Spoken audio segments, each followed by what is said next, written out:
तो राम के लिए इस सनक और राम मंदिर को लेकर चल रहे इस उन्माद के बारे में आप क्या कहेंगे, जिसका अब उद्घाटन होने जा रहा है? आप इसे कैसे देखते हैं? क्या ये सब सही है? मुझे नहीं पता, मैं इन शब्दों का इस्तेमाल नहीं करूंगा। ये बहुत ही कठोर शब्द हैं, सनक, उन्माद, ये सब। क्योंकि 7-8 हजार साल बाद भी अगर कोई प्रेरणा बना हुआ है तो उनमें कोई बात तो जरूर होगी। एक या दो लोगों के लिए नहीं। For millions and millions of people, if someone has to be an inspiration after thousands of years, लाखों करोड़ों लोगों के लिए अगर कोई हजारों साल बाद भी प्रेरणा बना हुआ है तो कुछ तो जरूर होगा। अगर हम उसे नहीं देख पाते तो क्या तब आप कहेंगे कि ये सनक है, ये है, वो है। मैं इस पर आऊंगा। और वैसे भी अगर राम मंदिर की बात करें तो राम के जीवन में समस्याओं की भरमार थी और आज हजारों साल बाद भी वो जमीन विवाद में फंसे हुए हैं। उनका जमीनी विवाद हजारों साल बाद भी सेटल नहीं हुआ है। तो जो लोग उनसे प्रेम करते हैं इसे सेटल करना चाहते हैं और मुझे लगता है ये सेटल हो चुका है। सुप्रीम कोर्ट ने सेटल कर दिया है। तो अब वो वहां मंदिर बनाना चाहते हैं। ये भक्ति है। इसे उन्माद या सनक क्यों कहा जाना चाहिए? क्या ये, मैं एक और शब्द का इस्तेमाल करूंगी जो कि फिर आप कहेंगे कि कठोर है, ये विभाजनकारी नहीं है? विभाजनकारी क्यों है? क्योंकि ये दो समुदायों को अलग करता है। अच्छा, इसकी कहानी भयानक रही है और भयानक से मेरा मतलब है खून भरी कहानी, हत्याओं की कहानी, दंगों की कहानी।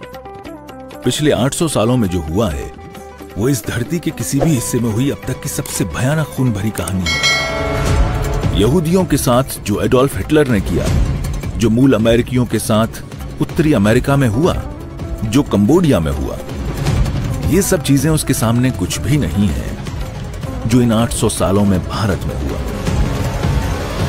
और अगर आपको नहीं लगता कि यह खूनी कहानी है और उन लोगों में कोई पछतावा नहीं है जिन्होंने ये सब किया और बस लोग अपनी आस्था के लिए जमीन का एक छोटा सा टुकड़ा वापस चाह रहे हैं, तो ये विभाजनकारी है।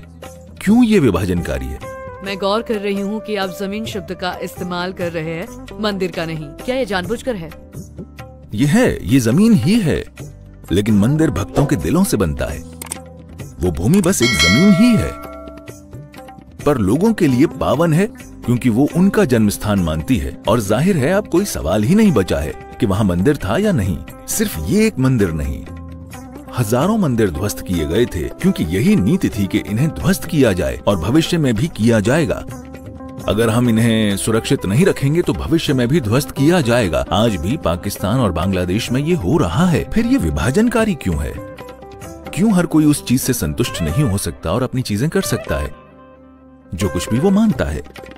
मैं बिना किसी मान्यता के रह सकता हूँ, पर शायद लोगों को मानने के लिए कुछ चाहिए, इसलिए वो मानते हैं। लेकिन मैं ऐसा कैसे सोच सकता हूँ कि जो मैं मानता हूँ वो सही है, तुम्हारा गलत है, और तुम्हें सिर्फ इसलिए मर जाना चाहिए क्योंकि तुम वो मानते हो जो मैं नहीं मानता।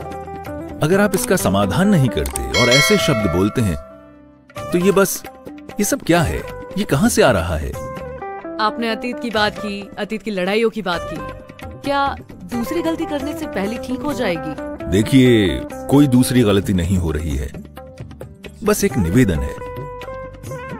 ये 3 महान चरित्र, शिव, राम, कृष्ण, इनके हजारों मंदिरों को तोड़ा गया है। उन सब के लिए कोई नहीं कह रहा क्योंकि इतिहास को ठीक करना असंभव है और कोई सोच भी नहीं रहा है कि हम इसे फिर से ठीक करेंगे। नहीं किसी का इंटरेस्ट है।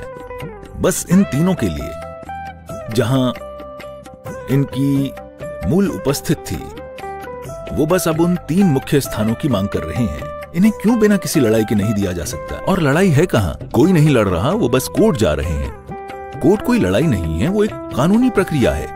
आप कानूनी प्रक्रिया को लड़ाई क्यों कह रहे हैं?